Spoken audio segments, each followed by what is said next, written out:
Good news po sa mga Antipolo, meron ng bagong route ng bus from PITX to Antipolo. Ang maganda dito, hindi lang to dadaan sa o pupunta sa Antipolo. Dadaan din to sa BGC at dadaan din sa Pasig. So gumaganda po ang ating connectivity. Ang bilis lang pumunta sa PITX kasi connected na siya sa LRT 1 extension.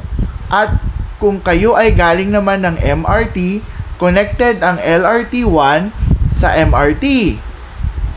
Same din ang LRT 2 na nakakonect na rin dati pa sa Doroteo Jose Turecto Station. So tara na, punta na tayo sa Antipolo, BGC at Ortigas. See you guys!